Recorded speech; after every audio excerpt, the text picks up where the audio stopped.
A Glimmer of the Truth. I'm not a bad player. I do best at the driving games, but I do okay on the other stuff too, and I like pinball. Torchy, Cheater, and Lucky were all pretty good, but Flinch came close to being amazing. I started out playing Road Revenge. Flinch was standing next to me, taking on one of the new fighting games with the really cool graphics. Out of the corner of my eye, I noticed that he was undefeated after I'd already gone through $1. That got my attention. In the next hour, I saw him roll up incredibly high scores at almost every game he played. I could barely believe that someone who was so jumpy could play games so well. Oh, he's got great reflexes, Torchy said as we watched Flinch blast his way through level after level on Smash TV. They had a lot of the latest stuff at the arcade, but Flinch seemed to like the old games as much as the new one. He'd go from something brand new like Shaolin Annihilator to something ancient like Pole Position, Frogger, or Centipede. I stuck with the old games since most of them were still just $0.25. I didn't want to run through Lucky's money too quickly. I even played a game of skee-ball for old time's sake, hitting just enough of a score to win one ticket. My sister and I used to play it when we were little. I usually gave her all the tickets so she could save up for good prizes. I shoved the ticket in my pocket, figuring that I could send it to her as a joke.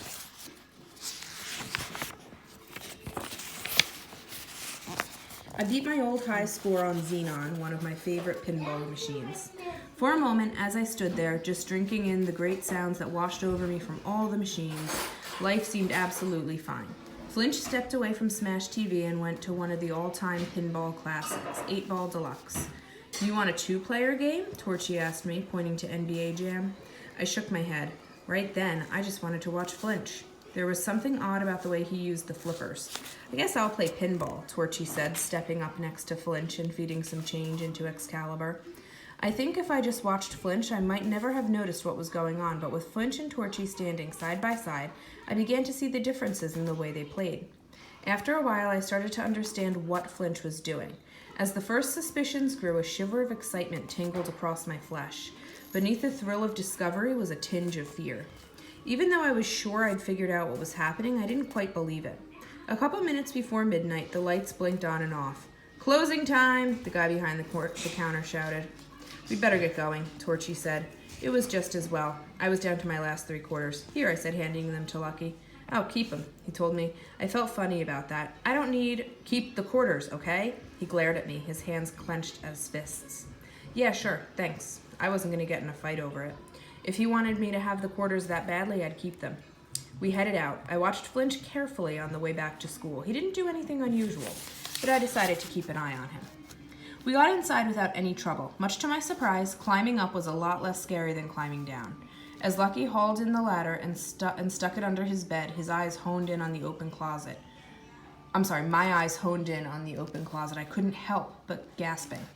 There was no way the door could close. The closet was crammed with stuff. I stared at stacks of cardboard boxes overflowing with an amazing variety of loot. Pens, eyeglasses, tape recorders, hats, wallets, all kinds of small toys. I saw at least a dozen baseballs, most pretty scuffed, but one looked brand new. A bunch of golf balls, tons of tennis balls, and a jar full of coins. "I found them," Lucky said. "I didn't steal them." "All that?" I walked over to the boxes. "Yeah, all of that, especially home on the weekends." His voice grew tense. He moved a step closer to me. "I found it all, finders keepers." "Great." I held my breath, hoping he wasn't going to get any angrier. Lucky smiled. "Go ahead, take anything you want." I looked at him, unsure of what to say. He nodded. "Really?" I figured he'd get upset if I refused. I reached towards the top box. It felt funny, almost like I was stealing. But Lucky started to look tense again, so I just grabbed the first thing my hand touched. "Thanks, this is great," I said. I looked down and discovered I was holding one of those big plastic hair clips girls use in their hair. "Oh, nice choice, Martin," Flinch said. "Maybe we can get you a dress to go with it." He started laughing and exchanged a hand slap with Torchy. "Hey, I'm going to send it to my sister," I said. I shoved the stupid thing in my pocket and left the room. Sometimes Flinch didn't know when to keep his mouth shut. "Well, that was fun, wasn't it?" Torchy asked after we'd slipped back into our room. "Yeah, thanks for letting me come." I thought about telling him what I'd seen, but I decided to wait until I had real proof.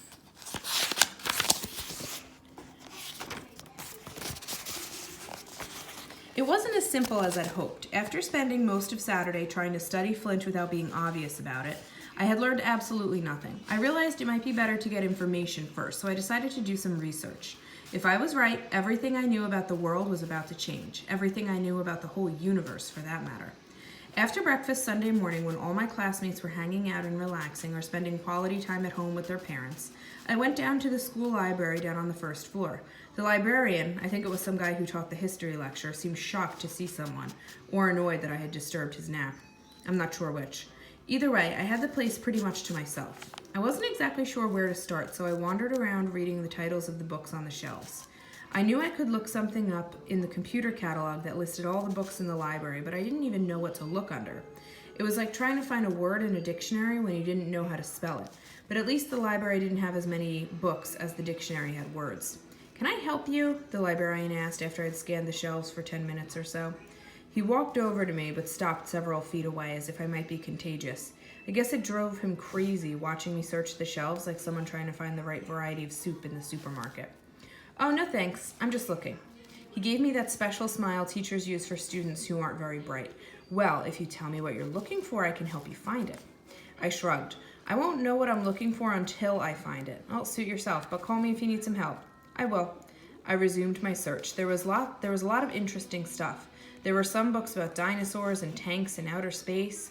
All the books looked pretty worn. The ripped covers were wrapped in yellowing plastic. A lot of them were patched with tape that had turned stiff and brittle. I flipped open a couple of the books and checked the dates. Most of them were written years ago. I guess an old book is just as good as a new one if it has the facts that you need, but at first I didn't see anything that would do me any good.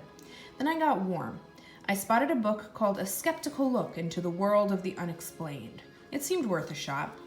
I took it to the tables and started flipping through the pages. The guy who wrote the book talked about all kinds of unexplained phenomena like ghosts and stuff, and he tried to explain them in normal terms.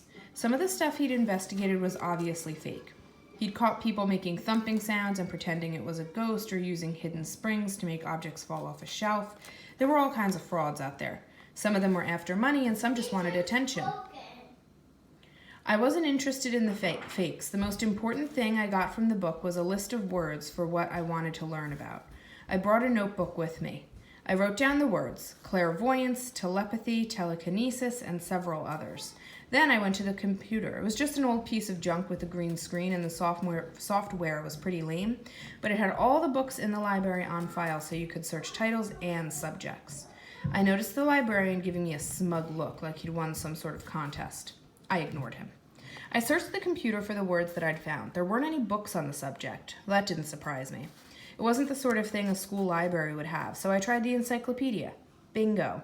I found a few short articles under each of the words, and I learned a couple more words from those articles, especially at the end, the part at the end, where they say "see also." I added those words to the bottom of my list. After I'd looked at everything I could find in the encyclopedia, I took those new words and went back to the computer. This time I actually found 2 books listed. As much as I hate to admit it, I was starting to have fun in the library. If I told the guys that I'd been enjoying myself, I'd be kidded without mercy. They'd probably start calling me Bookman or Worm Boy or something like that. I certainly wasn't a brain, but I didn't think of myself as the kind of kid who studies stuff or learns things just for fun. But this was almost as good as a game, and I'd done it all by myself. I'd gone in there with a little more than a suspicion, and I ended up learning a lot more than I expected. As I sat back in the chair at the library thinking about what I'd read and all I'd suspected, I realized that there was an easy way to get the proof that I needed, and I could do it before the end of the day. All right, we got some more evidence here. Okay, so this is another letter. It says, "Hey, Marty." We know that Marty is a nickname for Martin. Guess what? I think Dad misses you. Actually, I think he misses having you to yell at. So he's been yelling at Mom. She doesn't yell back, of course, but she's been getting even by burning dinner. How's it going out there? I hope you're getting better meals than I am. I think it's time that I learned to cook. From your marvelous sister, Terry.